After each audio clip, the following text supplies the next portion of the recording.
What kind of person wakes up to see their name trending on TikTok for all the wrong reasons?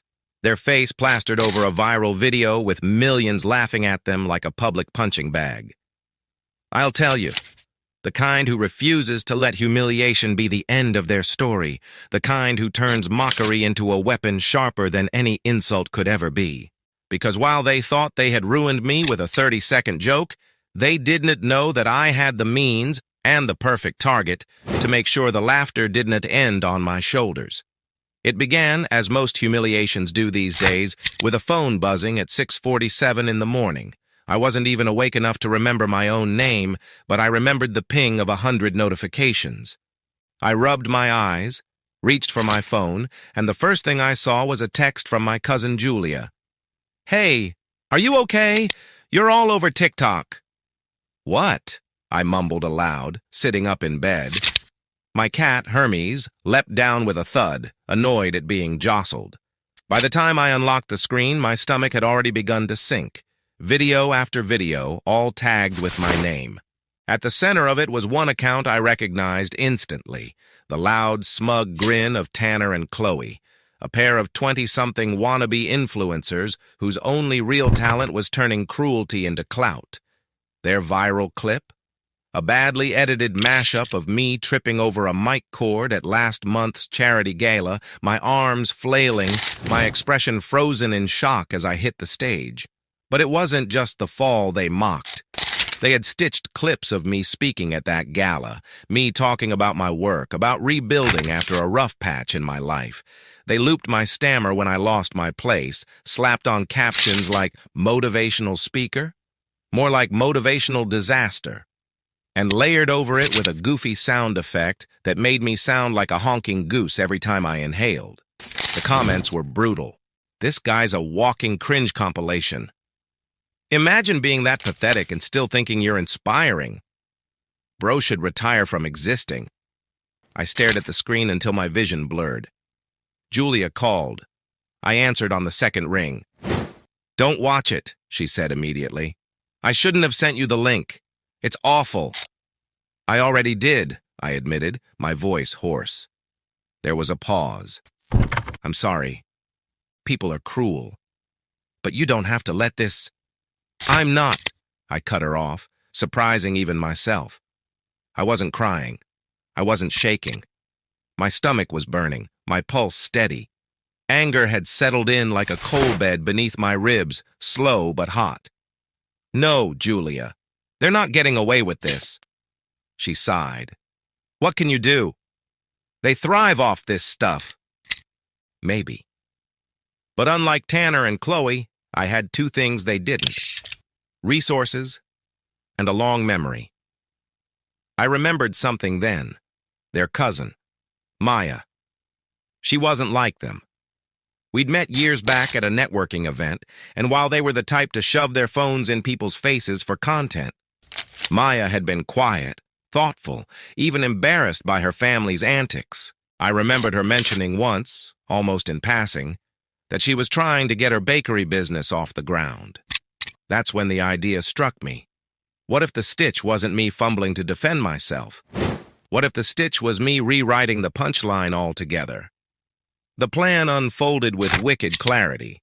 I would take their video, the very clip they used to humiliate me, and I would stitch it, not with anger, not with begging, but with something that would leave the internet in stunned silence. The next day I stood in front of my own camera, crisp shirt, steady gaze. I played the opening seconds of their clip, the part where I stumbled, where the honking sound effect blared. And then I cut in. "My name's been a joke to you, hasn't it?" I said, voice calm but unflinching. "That's fine. Laughter is cheap. But here's something expensive." I reached down and lifted a document into frame. A check. $500,000, crisp ink on paper. "This," I continued, "is for Maya, your cousin, the one who actually works hard, the one who's building something real, something meaningful. $500,000 to expand her bakery, to open 3 new locations. Because while you spend your days mocking people, she spends hers creating, and I'd rather invest in creators than clowns." I let that hang in the air. My lips curved into the faintest smile. So keep laughing, I finished softly. But remember, sometimes the punchline costs more than you're willing to pay. I ended the stitch there. The video posted at 7:03 that evening. By 7:05, it had already been shared hundreds of times. By midnight, millions. But the real story, the way it all unfolded from that single spark, had only just begun. Because if there's one thing people love more than mockery, it's watching the tables turn. And nothing turns faster than a platform that feeds on drama. And oh, the drama came. It started in the comment section, as always. Wait, is this for real? 500,000? Bro just reversed the entire internet. I need to see Maya's bakery now. Link, please. And then, the flood. Reporters, bloggers, podcasters. Suddenly, everyone wanted to know who Maya was, what her bakery was about. What kind of man just casually handed her a life-changing gift while clapping back at the cousins who mocked him? Maya herself didn't even know at first. She called me, voice trembling, her words stumbling over themselves. I don't understand, she whispered. Why would you do this? Why me? Because you deserve it, I said simply. Because they thought mocking me made them strong. But lifting you up makes me stronger. On the other end of the line, I heard her choke back a sob. Thank you, she whispered. You don't need to thank me, I told her. Just bake me a croissant once in a while. We both laughed at that. Real laughter, not the cruel kind. But as the laughter turned, as Maya's bakery went viral overnight, as Tanner and Chloe's smug faces began to sour in every follow-up clip, I knew this was only the beginning, because humiliation might spark a story. But vengeance writes the ending, and mine had only just been written in ink worth $500,000. By the next morning, the bakery's front door looked like Times Square on New Year's Eve. Cameras, reporters, customers who had driven in from neighboring cities, all crowding to catch a glimpse of the woman whose name was suddenly trending across every platform. Maya, ever humble, was overwhelmed. She stood behind the counter, flour still dusting her apron, her hair in a messy bun, her eyes wide as people shoved microphones toward her. How does it feel to have a $500,000 gift dropped on you overnight? One journalist asked. Maya swallowed hard, glancing nervously at me. Because yes, I was there too, quietly leaning against the wall, keeping a low profile. She caught my eye, and I nodded once, telling her silently, "This is your moment, not mine." She smiled just a little. It feels surreal, but also right. Because I've been baking since I was 12 years old. This isn't about luck. It's about finally being able to do what I love without fear. And I owe that chance to someone who believed in me more than I believed in myself. The crowd erupted into applause. She didn't name me, and I didn't want her to. This wasn't about me reclaiming the spotlight, at least not directly. It was about letting the internet connect the dots. And oh, they connected them quickly. That afternoon, hashtags like Invest in Creators, Bakery Blessing, and, my personal favorite, Clowns to Croissants had started trending. Every post, every meme, every tweet dragged Tanner and Chloe deeper into the mud they had stirred up themselves. Their smug viral clip was now stitched, remixed, and memed into oblivion, not as mockery of me, but as mockery of them. By evening, they couldn't stay silent anymore. They went live on TikTok, faces pale under their ring lights, scrambling to spin the narrative. "This is insane," Tanner said, his voice cracking with forced laughter. "Like we were just joking around. We didn't mean for it to get, serious." Chloe leaned forward, eyes wide. "Yeah, people are twisting this. We never said he was a bad person. We just made a funny video." Funny. That word echoed like a hollow drum. The comments pouring into their live stream weren't buying it. Funny? You bullied someone for clout. Maya deserves every cent. Y'all, not so much. Clowns are crying. Imagine your cousin getting 500K while you beg TikTok to like you again. Their faces darkened. But me? I wasn't watching the live. I was sitting in Maya's kitchen, sipping coffee as she nervously kneaded dough on the counter. "You realize they're going to hate me now, right?" she said quietly, not looking up. "They already hated me," I reminded her. "And look where we are." She smirked, shaking her head. "You're crazy, but the good kind of crazy." "Crazy enough to believe in revenge through generosity," I said, raising my mug in a mock toast. Her laughter filled the room. But beneath the warmth, a storm was brewing. Because while their followers turned on them, Tanner and Chloe weren't the type to go down quietly. They'd lost control of the narrative, lost their grip on the audience they thought adored them. And desperate influencers are dangerous. 3 days later, the first shot of retaliation came. A slickly produced video, complete with dramatic music and fake sincerity. They claimed I had ulterior motives, that my gift to Maya wasn't about kindness. It was about manipulation. "He's just trying to buy back his reputation," Tanner sneered into the camera. "This isn't generosity, it's a publicity stunt." Chloe leaned in, eyes glinting. "And let S be real. Who even has $500,000 lying around unless they re-shady?" I think we should all be asking, where did that money come from? The insinuation was clear and poisonous. Within hours, threads popped up on Reddit and Twitter, conspiracy theories, wild speculations, even doctored screenshots claiming I'd scammed people in the past. None of it true, but truth rarely matters when gossip spreads faster. Maya was furious when she saw the video. "They can't just accuse you of that. It's slander." I shrugged, though my jaw clenched tight. "They can, and they will. But here's the thing. They still don't understand the difference between noise and impact." "What do you mean?" "I mean noise fades. Impact leaves scars." She frowned, still confused. "So what are you going to do?" I leaned back in my chair, eyes narrowing. "Oh, nothing drastic. Just let the truth reveal itself.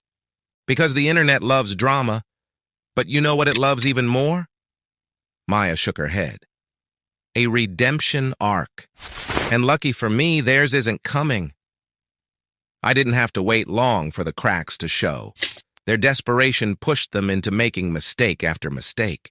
First, they tried selling t-shirts mocking me, except the designs were ripped from copyrighted memes, and within 48 hours, the entire line got pulled for infringement. Then, in a pathetic bid for sympathy, they launched a GoFundMe titled "Support Us Against Smear Campaigns." It raised $27 before getting deleted after public backlash. Meanwhile, Maya's bakery sales tripled. Investors began calling her. A local TV station offered her a feature spot. And me? I became the silent figure in the background of her success story, the ghost benefactor the internet couldn't stop talking about. And every time Tanner and Chloe tried to claw their way back up, the internet laughed louder. But here's the part they never saw coming. The part no one saw coming. Because while they were busy drowning in their own chaos, I was busy with paperwork. Quietly, efficiently, and legally. You see, the $500,000 I gave Maya wasn't just a gift. It was also an investment. And in structuring it that way, I had gained a percentage of her bakery's growing empire, which meant that when the bakery's expansion deal hit 7 figures, every headline that once mocked my name now had to mention me again. Not as a fool, not as a joke, but as the man who turned public humiliation into a thriving business empire. And as for Tanner and Chloe, by the time the ink dried, they weren't just yesterday's news, they were the cautionary tale everyone else whispered about. Because sometimes revenge isn't served cold. Sometimes it's baked golden brown, fresh from the oven, and handed to the world on a silver tray. The empire didn't take long to take shape. Within 6 months, Maya's hearth was more than a bakery. It was a brand. 3 new locations opened across the city, each one packed to the brim with customers who wanted to taste success made from resilience. The smell of warm bread and caramelized pastries became synonymous with something greater than food. It was a story. Every bite carried the flavor of triumph over cruelty. I stayed behind the scenes, just as I had promised myself. My role was quiet but pivotal. Financial structuring, strategy meetings, ensuring the momentum never slowed. Maya insisted on giving me credit publicly, but I always deflected. "This is your story," I told her one night as we walked through the first new location. The walls gleamed with fresh paint, the ovens hummed like heartbeats, and the line of customers stretched out the door. "But you gave me the chance to write it," she said softly. "You're the one who put the pen in my hand." I shook my head. "All I did was buy the ink. You're the writer." She smiled, her eyes catching the golden glow of the storefront lights. "Then I'll make sure the world never forgets your name." It was poetic, but unnecessary, because the world already hadn't. If anything, my anonymity only made me more magnetic. Online, I was dubbed the anonymous investor. Blogs speculated endlessly about who I was. Some painted me as a wealthy philanthropist, others as a shadowy business tycoon. A few conspiracy theorists claimed I was part of some grand revenge society. The irony, of course, was that Tanner and Chloe had created the very myth they were now choking on, and choke they did. Their social media presence nosedived, brand sponsors dropped them one by one. Their desperate attempts at comebacks fell flat. Every new video drowned in comments like, "Where's your bakery, clowns?" Still laughing? Imagine losing to croissants. Their downfall would have been satisfying enough, but fate had a twisted sense of humor. Because while Maya's hearth soared, Tanner and Chloe made the ultimate blunder. They tried to pivot into serious content. Gone were the mockery clips. Instead, they sat at a desk with fake potted plants behind them, trying to lecture about entrepreneurship, mindset, and building a brand. The internet didn't just laugh, it devoured them. Side-by-side edits flooded TikTok, Tanner rambling about discipline, while clips of Maya's bustling bakeries played beside him. Chloe preaching about vision, while screenshots of their failed GoFundMe flashed in sync. The comments were merciless. "Y'all mocked someone with a real vision, then stole their lines? LMAO. Behold the dollar store Tony Robbins. Croissants, clowns, always." Their last shred of dignity crumbled when an investigative blog revealed they de-staged half their viral pranks. Suddenly, the world saw them not just as bullies, but as frauds. Their follower count plummeted like a stone in deep water. Meanwhile, Maya kept rising. Her success wasn't just about pastries anymore. It became a symbol. Students wrote essays about her. Business podcasts dissected her growth. Parents pointed to her as an example of hard work paying off. And one night, when she stood on stage at a small business awards gala, tears shimmering in her eyes, she said something that silenced the entire room. "I didn't just get a gift. I got a reminder that kindness can be louder than cruelty. That building is always greater than tearing down, and that sometimes the best revenge is simply to rise higher than anyone thought possible." The crowd erupted, cameras flashed, and though my name wasn't spoken, I felt the applause wash over me all the same. But the story didn't end there. Because in the quiet corners of the internet, Tanner and Chloe hadn't given up entirely. Stripped of fame, stripped of money, they started plotting. And one late night, as I scrolled through a forum dedicated to gossip about influencers, I saw it, a cryptic post from an account that seemed too familiar. If you knew what really happened with that money, you wouldn't be cheering. The story isn't what it looks like. Watch. The truth is coming. I leaned back in my chair, the glow of the screen painting my face in the dark. So, the clowns weren't finished, but neither was I. Because if they thought humiliation was the worst I could do, they hadn't yet learned that I had built something far stronger than a clapback. I had built a legacy, and now they were about to find out what happens when you try to set fire to a house made of stone. The truth is coming post spread like wildfire. Forums dissected it, TikTok channels speculated. Twitter threads spun conspiracies faster than you could refresh the feed. Some claimed I was laundering money. Others said Maya was my secret girlfriend and the 500K was hush money. A particularly imaginative thread even suggested I was part of a shadowy cabal of philanthropic avengers. It was laughable until Tanner and Chloe decided to double down. A week later, they uploaded a heavily dramatized expose to YouTube. Dark lighting, ominous music, Tanner in a hoodie, Chloe whispering like she'd uncovered state secrets. "This isn't about generosity," Tanner intoned. "This is about control. Our cousin was manipulated into signing contracts. That bakery? It's not hers. It belongs to him, the so-called anonymous investor. He owns her." Chloe leaned forward, her voice shaking in mock sincerity. "We have documents. We've seen them. He's not a hero. He's a predator." It was a performance worthy of an amateur soap opera, but it hit where they wanted, doubt. The video cracked a door open. People who had cheered for Maya began to hesitate. Comments shifted. Not all, but enough. "Wait, does she really own her bakery? If he gave her the money, wouldn't he control it? Damn, what if we've been rooting for the wrong person?" Maya called me in tears the next morning. "They're saying I'm a puppet," she choked out, "that you're using me, that I don't even own my dream anymore." I exhaled slowly, gripping the phone tighter. "Do you trust me?" She didn't hesitate. "Yes." "Then hold steady. The truth will settle this louder than they ever could.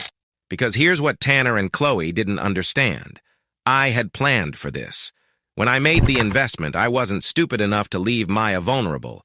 Every contract was airtight, transparent, and most importantly, public record. She had controlling ownership. Always. I only held a minority stake, clearly defined and legally protected. All I had to do was shine a light on it. That afternoon, I released a single video. No drama, no theatrics. Just me in a well-lit room, speaking plainly. I've stayed quiet because I didn't want this to be about me. But lies spread faster than truth, and it's time to end the noise. Tanner and Chloe claim Maya doesn't own her bakery. That's false. Here are the documents. I held them up. Official filings, signed, stamped, and accessible for anyone to verify online. She owns 80%. I hold 20% as an investor. Nothing hidden, nothing shady. She is the majority owner, the face, the force, the dream. I just believed in it early. And for Tanner and Chloe to suggest otherwise isn't just an insult to me. It's an insult to her work, her sweat, her years of dedication. I set the papers down, leaned closer to the camera. And here is the truth they can stand. When you spend your life tearing people down, you don't understand what it means to build something real. That's why they'll never win. Not against her, not against me, not against anyone who chooses creation over cruelty. No edits, no effects, just fact. The internet erupted. Receipts. Game over. They really thought they could outlie contracts LMAO. This is why clowns stay in the circus. Within 48 hours, Tanner and Chloe's expose was ratioed into oblivion. Their video got flagged for misinformation. Their sponsors, what few remained, cut ties completely. Maya, meanwhile, flourished. The scandal only made her stronger, proof that she wasn't just lucky, but resilient. When a local paper interviewed her about the ordeal, she said something that went viral all over again. "They tried to make me look like a puppet, but if I am, then the only strings holding me up are made of flour, butter, and fire, and I pull them myself." The bakery sold out every single day that week, but while the internet moved on, I knew Tanner and Chloe wouldn't. People like them don't fade quietly. They lash out harder, grasping for any rope left to climb. And sure enough, late one night, I got an email from an anonymous address. Just 5 words, black on white. "You don't know what's coming." I stared at the screen, my jaw tightening, because if they wanted a war, they were about to learn something important. I didn't start wars. I finished them. The anonymous email didn't rattle me. It intrigued me. Tanner and Chloe were desperate, and desperation makes people sloppy.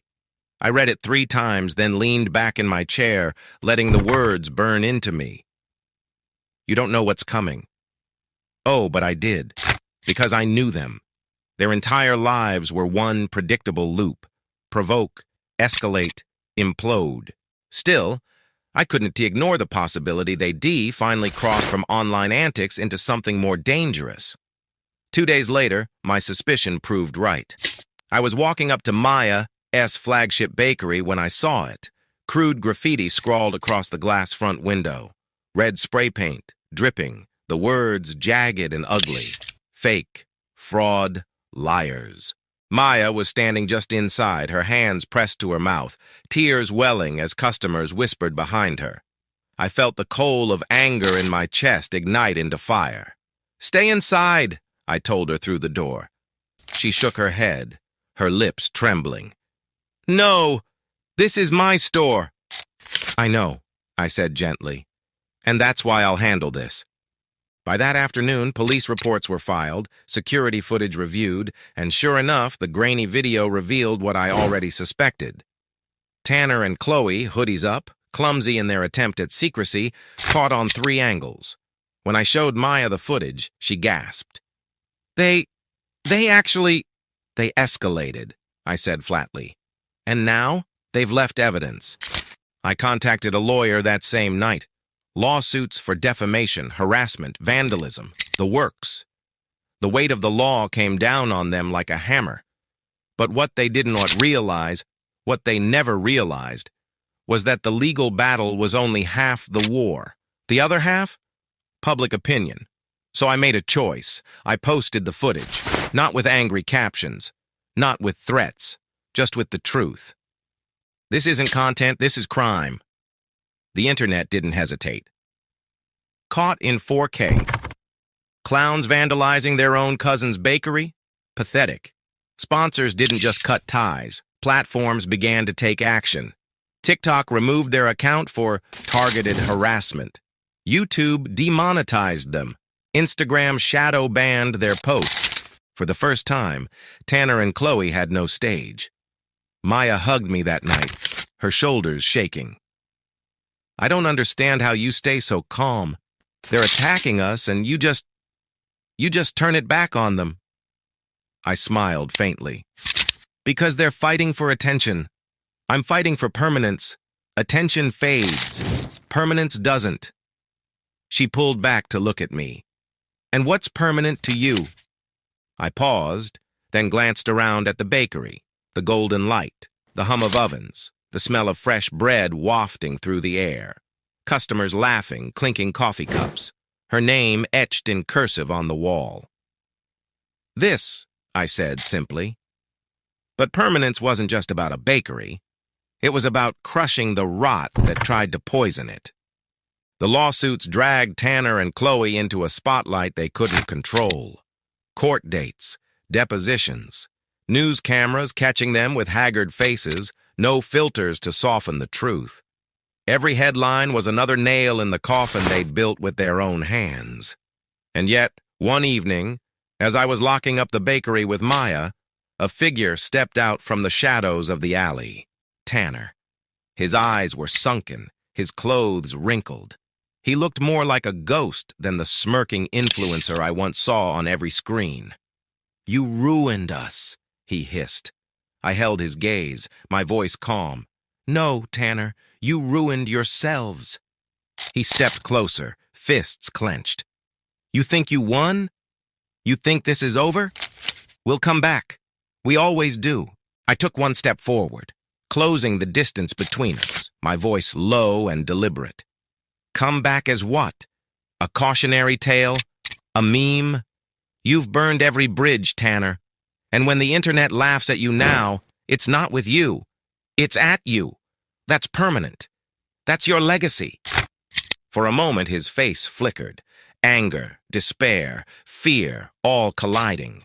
Then he spat on the ground, muttered something under his breath, and disappeared into the night. Maya exhaled shakily. Do you think he's really done? I locked the door and looked at her, the neon sign of her bakery glowing behind us. No, I admitted. People like him never stop clawing, but it doesn't matter. Why? Because even if he comes back 1,000 times, every time he rises, the world will only remember how many times he fell, and every fall will be louder than the last. Maya was quiet for a long moment, then whispered, "And us?" I smiled. "We don't fall, we build." But even as I said it, I couldn't shake the feeling that Tanner and Chloe's final act hadn't been played yet. And when it came, it wouldn't just be another video or smear campaign. It would be something darker, something that would test just how permanent our empire really was. The test came on a night drenched in rain. The storm hammered the streets, wind howling through the alleys, thunder growling like a warning. I was in the back office of Maya's hearth, going over expansion blueprints with her, when the lights flickered. At first I thought it was just the weather. Then my phone buzzed, an alert from the new security system I'd installed after the vandalism. Motion detected. Back entrance. Maya looked up, her brow furrowed. "What is it?" I didn't answer. I stood, phone in hand, moving toward the monitor we'd installed. The grainy feed lit up with the image of two hooded figures at the rear door, fumbling with tools. Even soaked from the rain, even under shadow, I knew who it was. Tanner and Chloe. Maya gasped when she saw the feed. They're breaking in." I pressed a finger to my lips, steady. "Stay here. Don't move." I reached for the baseball bat we kept in the corner, meant for emergencies, though never in my mind had I pictured this. I moved through the kitchen quietly, the smell of flour and sugar hanging in the air like a strange comfort against the dread settling in my chest.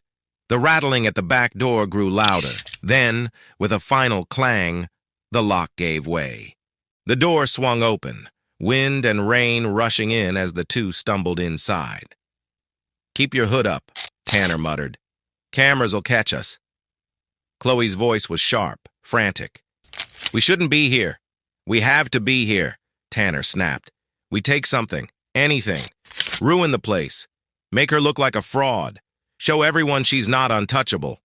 I stepped out of the shadows, bat in hand, voice like ice. "She doesn't need to be untouchable. She just needs me." They froze. Tanner's head snapped toward me, eyes wide beneath his hood. "You—" "Yes, me," I cut in, stepping closer. "The man you've been chasing, the one you keep trying to drag down while the world drags you instead. The difference between us, Tanner, is that I don't need to hide in the rain like a thief to feel powerful." Chloe's voice wavered. "Let's just go." "No!" Tanner barked, though his voice cracked. He pointed a trembling finger at me. "You think you've won. You humiliated us. You turned everyone against us, but we'll burn this whole place to the ground before we let you erase us." I tightened my grip on the bat, lowering my voice until it was almost a growl. "Try it, and I'll make sure the only place you remembered is in a police report." Lightning flashed, illuminating their soaked faces, twisted with desperation. For a moment, I thought Tanner might actually lunge, but Chloe grabbed his arm. "Tanner, stop! Look at him! Look at the cameras!" She pointed toward the blinking red lights above the door, toward the evidence capturing their every movement. "We're done. Don't you get it? We're done." He froze, his chest heaving, eyes darting between me, Chloe, and the camera. His rage collapsed into something uglier: defeat. With a guttural noise, he shoved past Chloe, storming back into the night. She lingered, soaked and trembling, eyes glistening with something that almost looked like regret. "I didn't want this," she whispered. "I never wanted it to go this far." "Then walk away," I told her, "before you drown with him." She swallowed, nodded once, then disappeared into the storm. I locked the door behind them, the bat still in my hand, my pulse finally slowing. When I turned, Maya was standing in the doorway of the office, her face pale but her eyes steady. "You could have been hurt," she whispered. I set the bat down gently. "So could you. That's why I won't let them touch what we've built." Her lips trembled into a small, fierce smile. "What we've built," she repeated. The next morning, I took the footage straight to the police. Charges were added to the pile already growing against Tanner and Chloe: breaking and entering, attempted vandalism. The story spread like wildfire once again, but this time, the internet's judgment was swift and unanimous. From influencers to criminals. Pathetic. They went from TikTok to breaking into bakeries. Imagine losing to croissants and the law. That was the final nail. Sponsors vanished. Platforms erased their accounts entirely. Even their die-hard fans abandoned them, disgusted. They weren't just irrelevant anymore. They were radioactive. But for me, the victory wasn't in the contracts or the headlines. It was in standing in that bakery late at night, the ovens humming, Maya smiling as she set out trays of golden croissants, customers laughing at the tables. It was permanence. And every so often, I'd think of Tanner S.'s words in the alley. "You ruined us." No, they ruined themselves. I just gave the world a better story to cheer for. And in the end, that was the sweetest revenge of all. Years passed, and what began as a single clapback with a $500K check transformed into something far bigger than either of us imagined. Maya's Hearth became a household name. By the third year, there were 15 locations across the country, each one infused with the same warmth and authenticity as her very first shop. Every store had lines that wrapped around the block, not just because of the pastries, which were divine, but because customers felt like they were part of the story. The branding leaned into that. Walls adorned with quotes about resilience, displays showcasing the bakery's journey, even little cards tucked into boxes of croissants that read, "Made with flour, fire, and the refusal to fall." Maya had become a public figure. Interviews, magazine covers, keynote speeches at entrepreneurship conferences. And every single time she spoke, she gave credit not just to the money that started it all, but to the belief behind it. "I wasn't given success," she said during a televised interview once. "I was given a chance, and I built success out of that chance." Meanwhile, Tanner and Chloe had faded into obscurity, or so I thought. Every now and then, whispers of them surfaced in dark corners of the internet. A blurry photo of Tanner working at a bar. A Reddit thread claiming Chloe was trying to sell courses on rebranding. But they were ghosts, flickers of what once was, with no real platform to amplify them anymore. Until one night they came crashing back into my life. It was at an awards gala in New York. Maya had been nominated for Entrepreneur of the Year, and I was seated beside her at a glittering table, tuxedo crisp, champagne glass in hand. The ballroom sparkled, filled with the hum of ambition and the clink of silverware. She leaned toward me, whispering, "Can you believe we're here?" Her eyes shone, not with arrogance, but with disbelief, as though she were still the girl in a flour-dusted apron behind a tiny counter. Before I could answer, the MC's voice boomed across the hall. "And now, a short film honoring the nominees." The lights dimmed. A massive screen flickered on, playing montages of success stories. Maya's segment rolled, footage of her bakery, her speeches, her laughing with customers. The room erupted in applause, but then, mid-applause, the video glitched. The screen went black.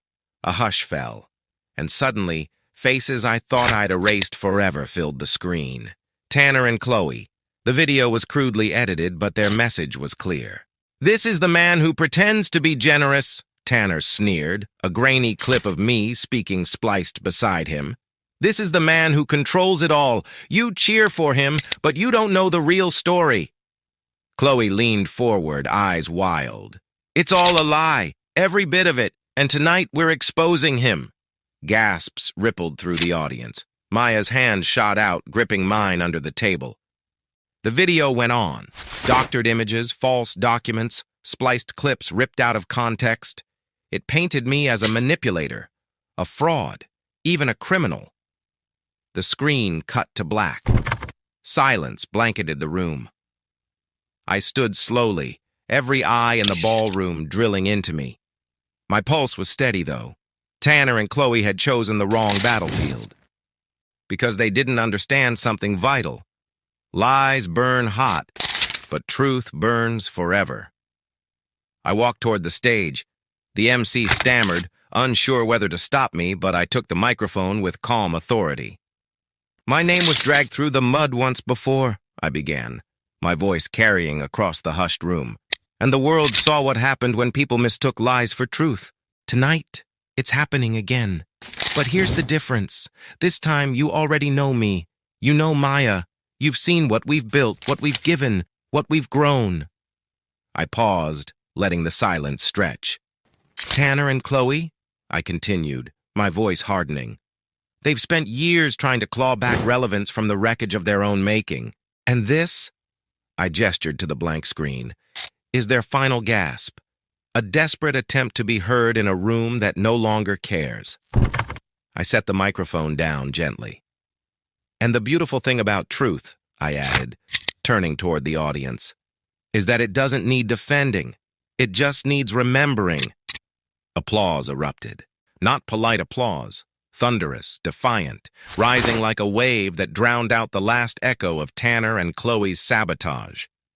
Maya stood beside me, tears shining in her eyes as she joined in the ovation. And at that moment, I knew. Even if Tanner and Chloe clawed their way out of the shadows 100 more times, they could never undo what had already been etched into permanence. Because our story wasn't about revenge anymore. It was about legacy. And legacy, unlike attention, never dies. The gala ended with a standing ovation, cameras flashing like fireworks, and Maya clutching the crystal award in her hands as though it were a fragile miracle. She hugged me tight in the lobby afterward, the chaos of the ballroom buzzing behind us.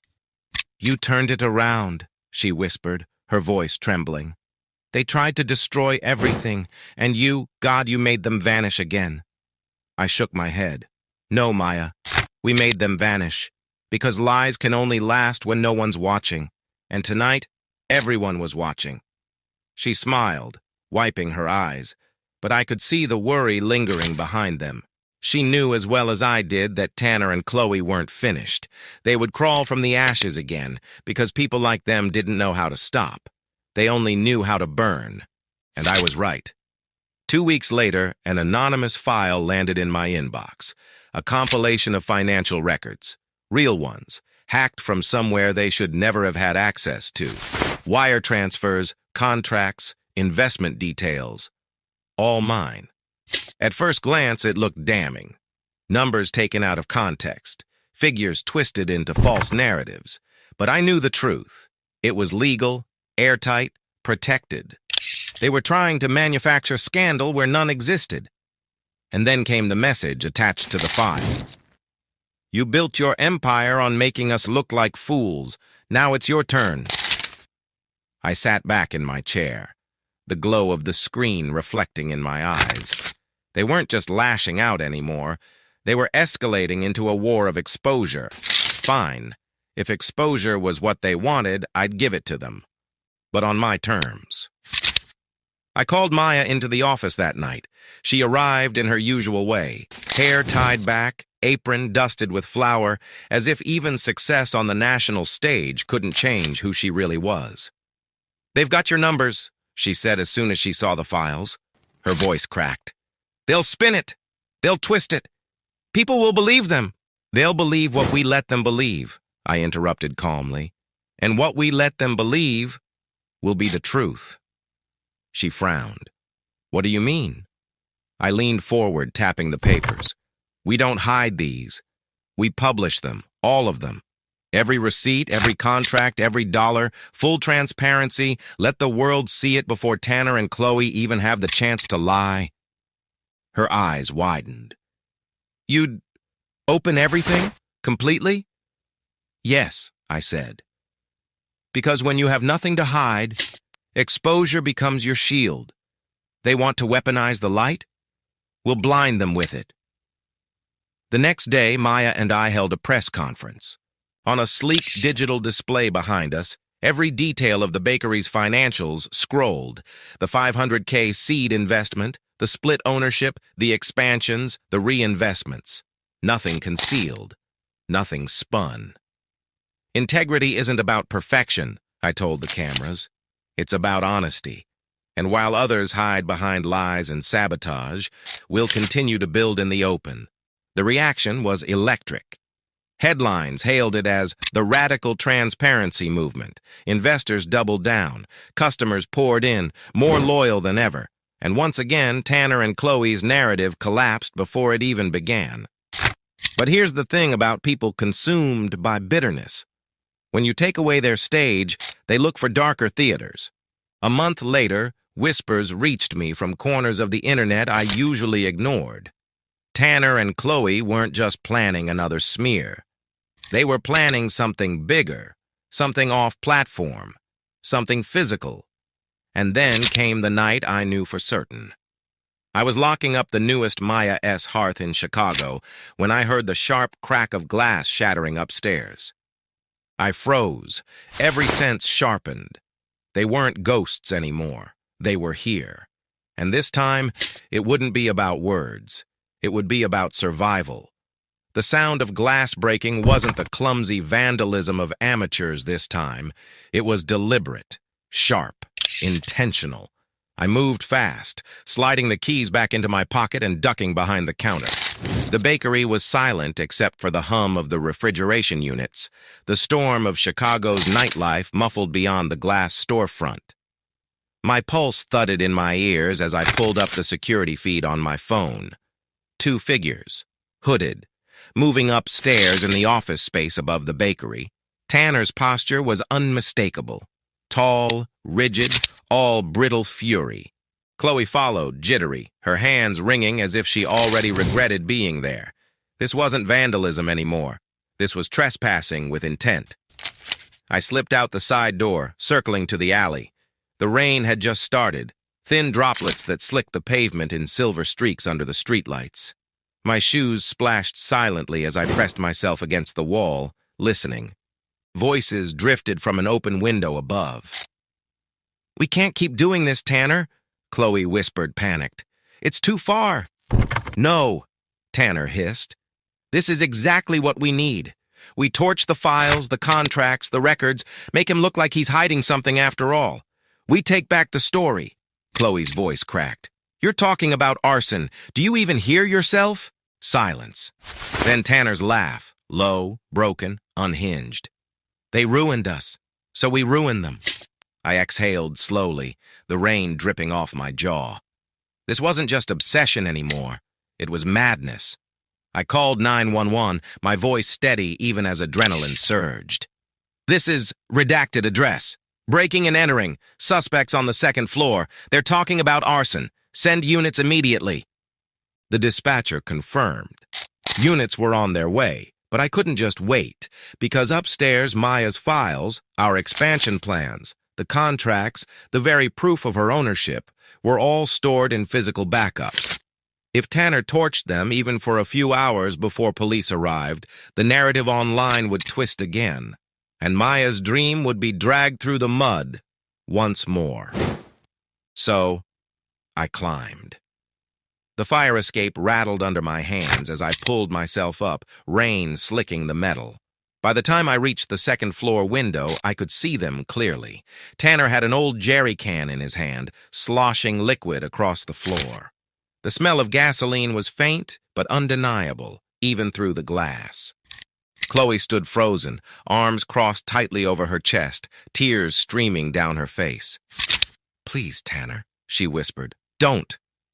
But Tanner wasn't listening. His face twisted with something far uglier than anger. "This is how we take it back," he muttered. "They can't laugh if it all burns." I pushed the window open quietly, stepping inside. My shoes left wet prints on the floor, but I didn't care. "Tanner," I said, my voice sharp, cutting through the tension like a blade. He spun, eyes wild, the jerry can tilting dangerously. "You!" he spat. "Yes," I said, stepping forward, calm and unflinching.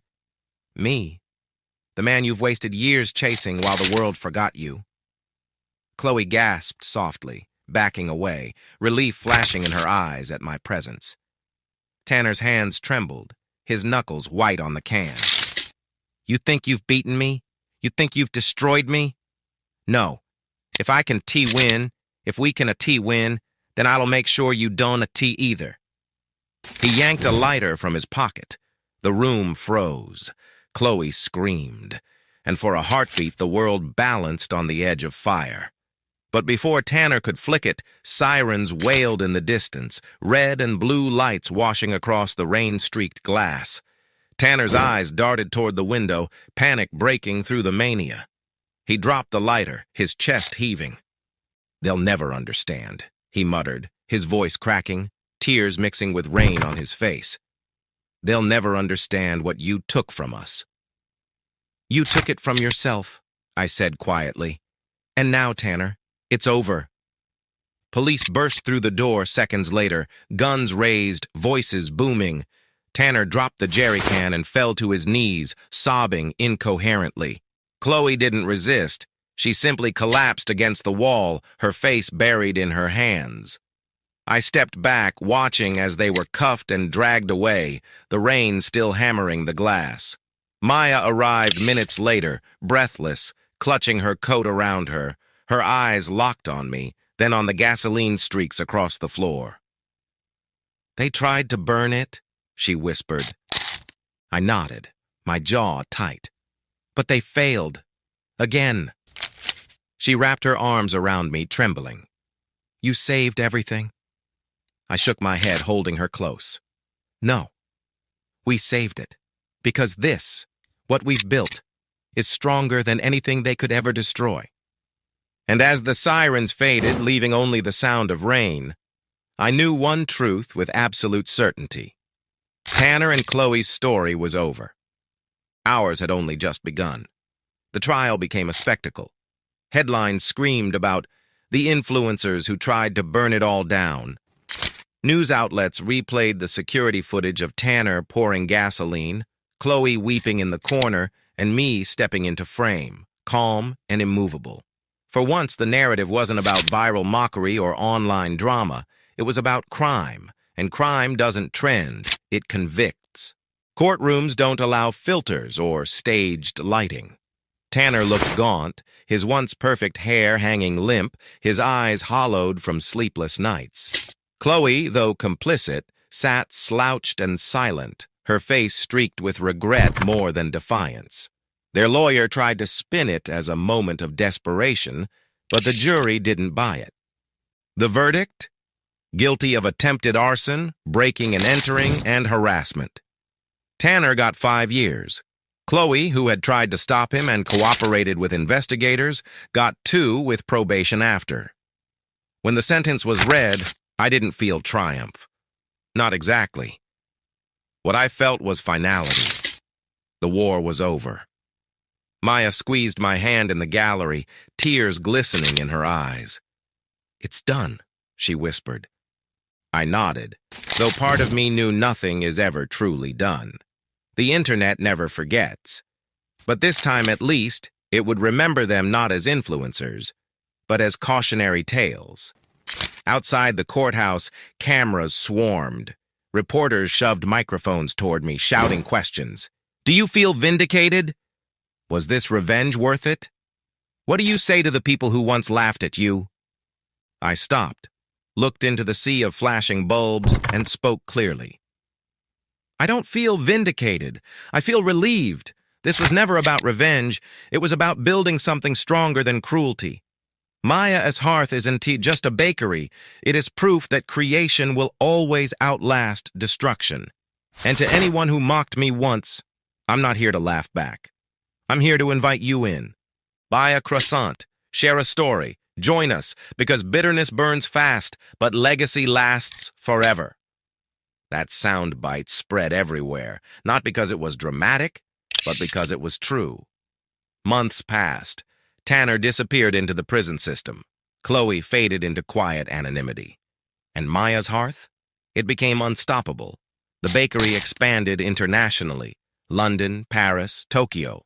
Investors begged for a chance to join, but Maya remained steadfast.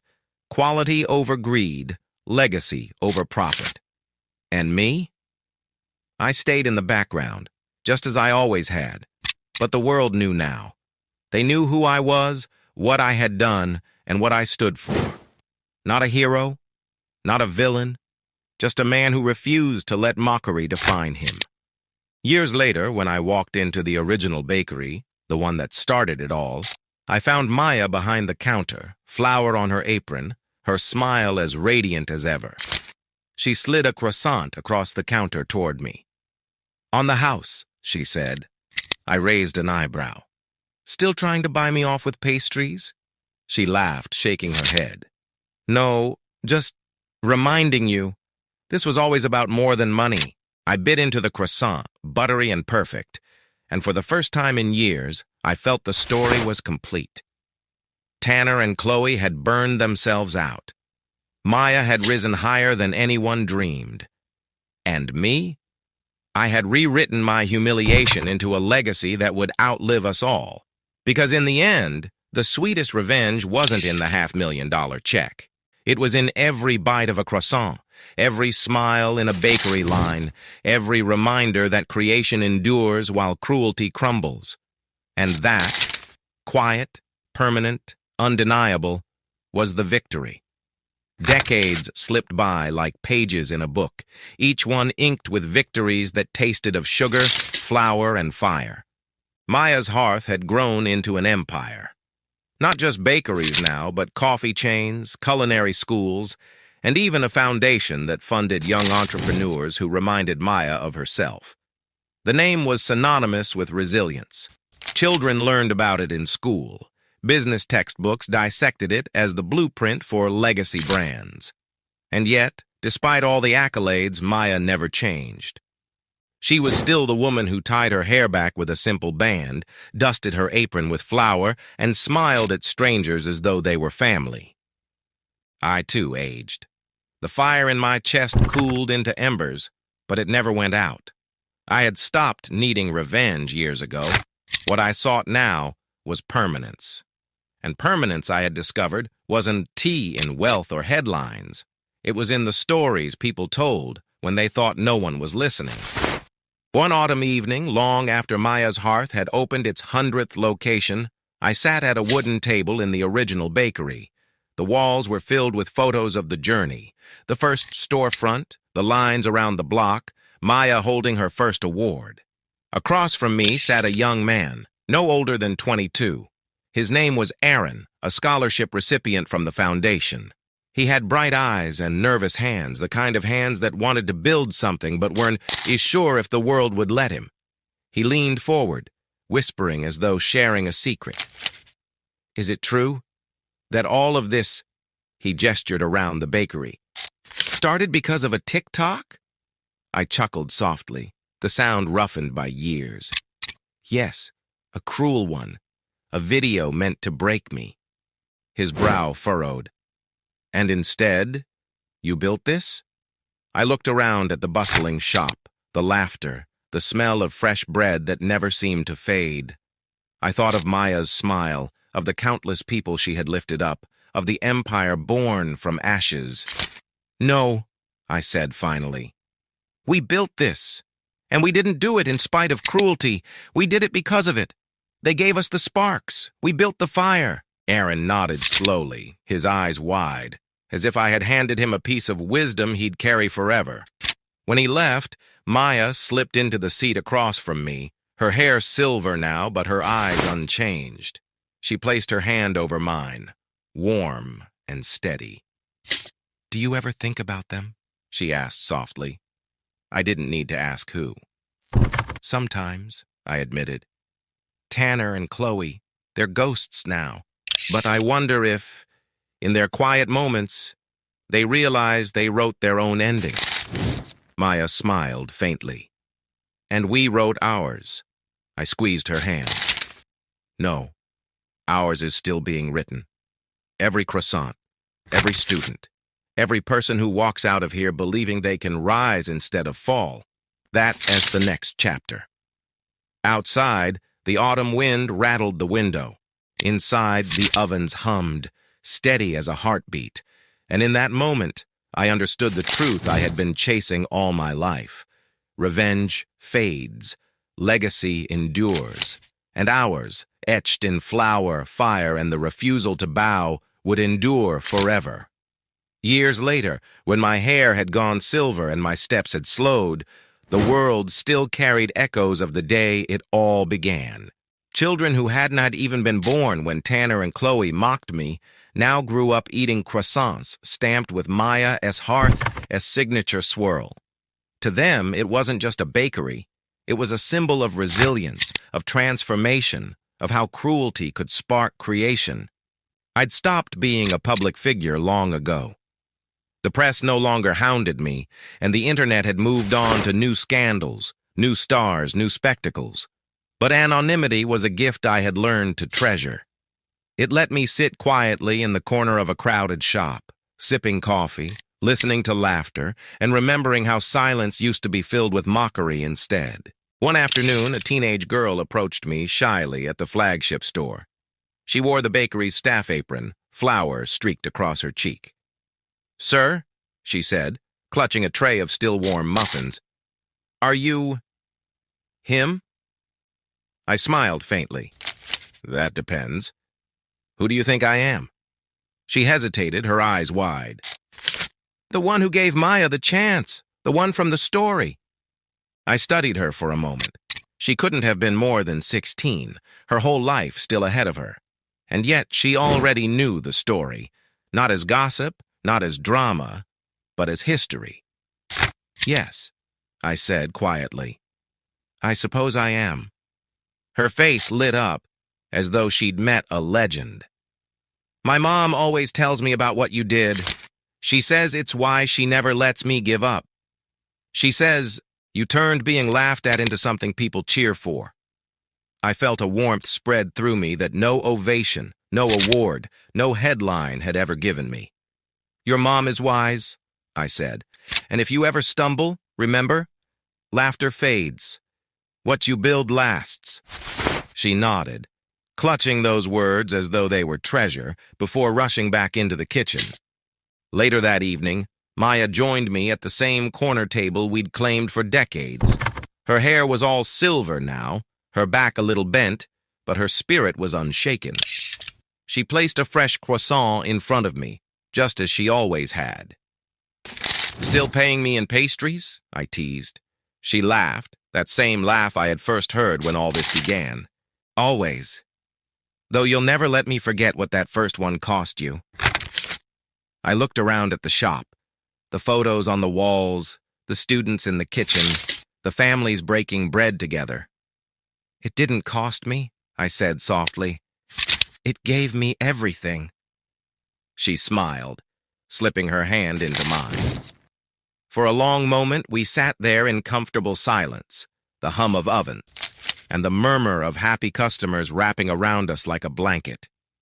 And as I watched the golden light spill across the tables, I realized something final and unshakable. I had started this journey wanting revenge. I had ended it with legacy.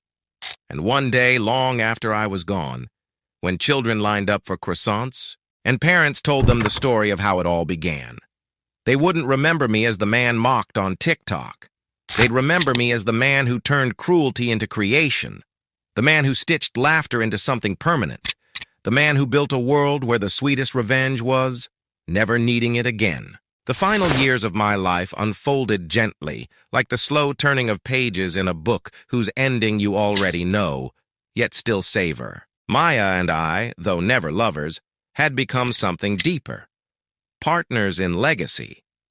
We were bound not by romance, but by resilience, by the fire we had walked through together, and the empire born from its ashes. When words failed us, we needed only a look across the bakery floor to remember the battles we had fought and won. Maya's hearth grew into a foundation larger than we had ever dared imagine. Schools taught its story not just as a case study in business, but as a lesson in humanity. How cruelty can be reshaped into kindness, how mockery can be molded into permanence.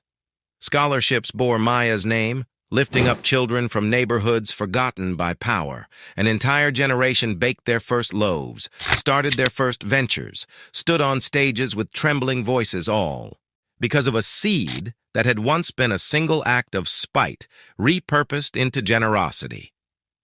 On quiet mornings, I would sit at the original shop, cane propped against the table, a warm croissant and black coffee in front of me. I liked to listen more than speak. Families came and went, children tugged at their parents' sleeves, students studied with laptops open, and somewhere in the background, ovens whispered like steady heartbeats. Sometimes, young staff would whisper and point at me, their eyes wide, as though I were some myth come alive. Most days, I let the legend live without interruption. But every so often, when someone gathered the courage to approach me, I'd lean in and tell them the truth. It wasn't magic, I'd say softly. It was pain. They mocked me. They tried to destroy me, and I chose to build instead. They always looked at me as though I had handed them something priceless. Maybe I had. Maya passed before I did, peacefully, in her sleep, surrounded by family and the warmth of a life well lived. The day of her funeral, every bakery across the world baked a single croissant stamped with her initials. People lined up not just for food, but for remembrance. Cities smelled of butter and flour, and tears fell into cups of coffee across oceans. I stood at her grave, leaning on my cane, and whispered, "We did it, Maya." We turned laughter into legacy. When my own time came, years later, I left no public will, no dramatic gesture. My name was already etched in the walls of the foundation, in the scholarships, in the quiet stories parents told their children about a man who once gave away $500,000 to rewrite a cruel punchline. At my memorial, I imagine someone will stand in the original bakery and repeat the line I carried my whole life. Laughter fades. What you build lasts. And perhaps, long after I am gone, long after even the memory of Tanner and Chloe has dissolved into dust, a young dreamer will sit at a corner table in Maya's hearth, biting into a golden croissant, and think to themselves, if he could turn mockery into this, what can I turn my pain into? That thought alone is enough, because legacy, once built, does not die. It feeds, it grows, it endures, and mine, baked golden in ovens across the world, will endure forever. Years after I was gone, the story still lived. Not in headlines, not in viral videos, but in the quiet rituals of everyday people. Children pulled their parents into Maya's hearth shops, pointing at the framed photographs on the wall. Teenagers studying for exams bought coffee and croissants, whispering to each other, "Did you know? This place started because someone was mocked online." The legend outgrew me, outgrew Maya, outgrew the villains who once clawed in the shadows. It became a parable. Professors taught it in business schools, not just as a case of branding or investment, but as proof that resilience can be engineered into permanence. Pastors slipped it into sermons as a reminder that kindness can outlast cruelty. Artists painted murals of golden croissants rising from ashes, accompanied by the words, "Laughter fades. What you build lasts." Every anniversary of Maya's passing, the foundation she left behind hosted a day of creation. Students from every corner of the world submitted their projects, bread recipes, inventions, songs, businesses, and the best were given grants to grow. Her legacy had become a ladder for thousands of others to climb. As for Tanner and Chloe, their names dwindled into footnotes. Historians remembered them only as the spark that set everything in motion. But their cruelty had no weight left. They were remembered as shadows cast against a brighter light, the failed antagonists of a story that never belonged to them. One spring morning, a young boy, barely 10, stood with his grandmother in the original bakery. He tugged at her hand, staring at the old photo of me, younger, smiling faintly beside Maya in her flour-dusted apron. "Who were they?" he asked. His grandmother smiled softly, crouching to his level. "They were people who took pain and made something beautiful out of it. They proved the world wrong." The boy frowned thoughtfully. "Can I do that too?" She kissed his forehead. "Of course. That's why their story is still here, to remind you that you can."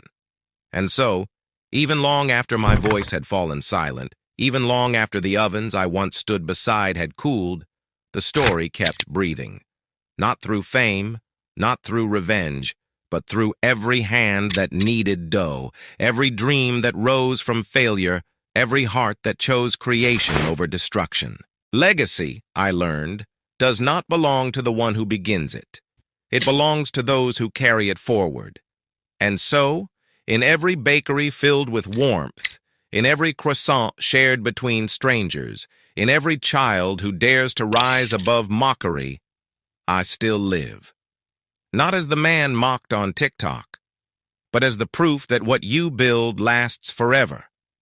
Generations rolled forward and still the story endured.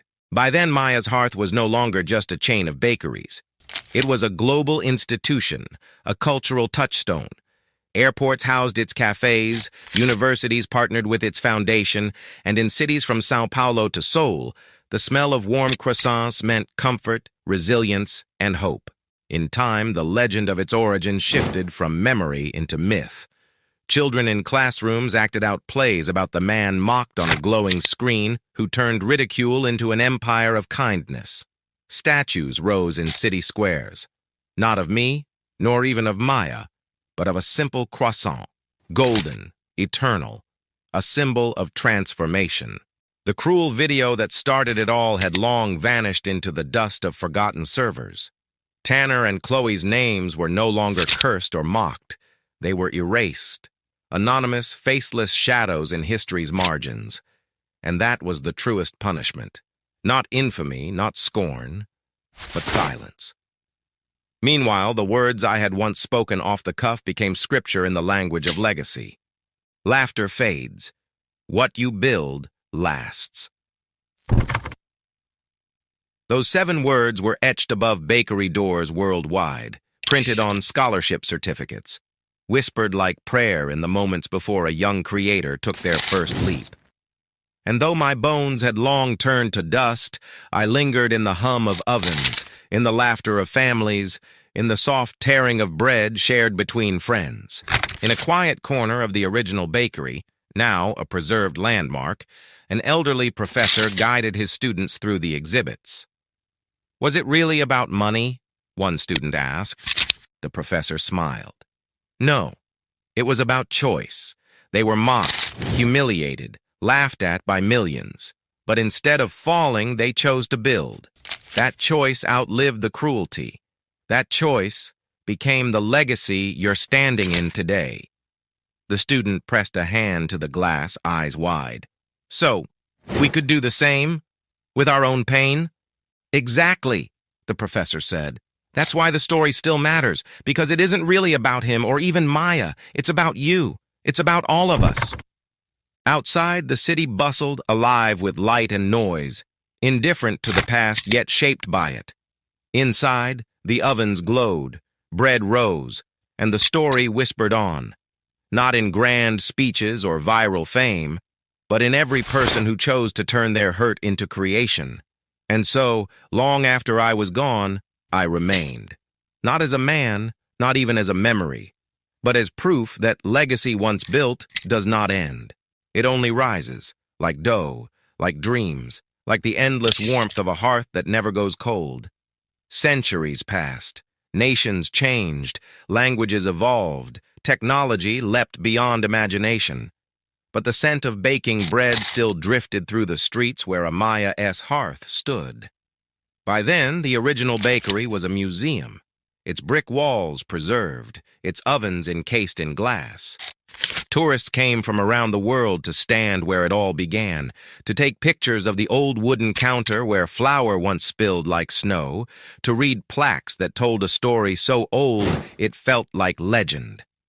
The TikTok video that sparked it all was long gone, erased from every server, every archive. No one remembered the cruel laughter. No one remembered the names of Tanner and Chloe. They had been swallowed whole by time, forgotten utterly, their legacy reduced to two faceless words etched only in the footnotes of history. The mockers. What endured was not cruelty, but creation. Children in schools recited the tale the way others recited fables. Once, there was a man mocked by millions. Once, they tried to break him, but instead of falling, he rose. And from that rise came Maya's hearth, where kindness was baked into every loaf, and where pain was turned into something sweet.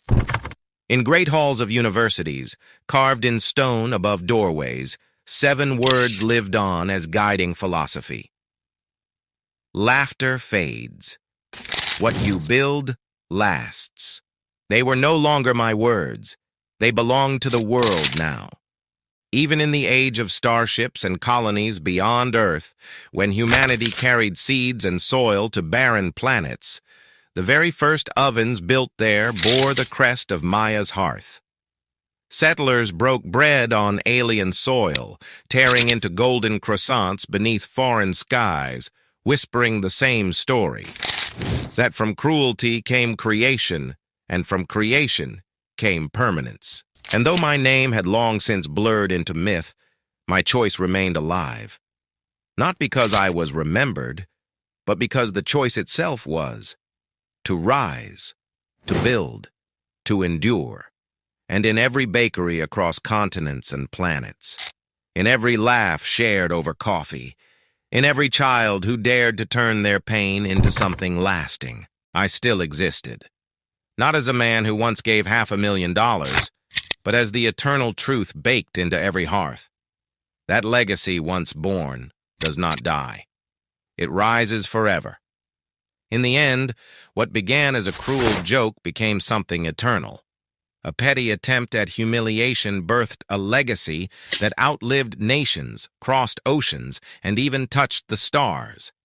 Tanner and Chloe vanished into obscurity, erased by their own bitterness, while Maya's hearth grew into a symbol of resilience that no fire, no slander, no cruelty could extinguish.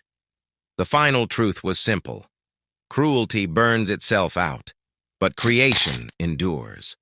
Revenge had never been the victory. It was the choice to build, to lift, to turn mockery into meaning that wrote the true ending. And so, long after names were forgotten and centuries had passed, the lesson remained etched in every oven, every classroom, every whispered story. Laughter fades. What you build lasts. That was the final conclusion. Not revenge, not ruin, but legacy. Forever.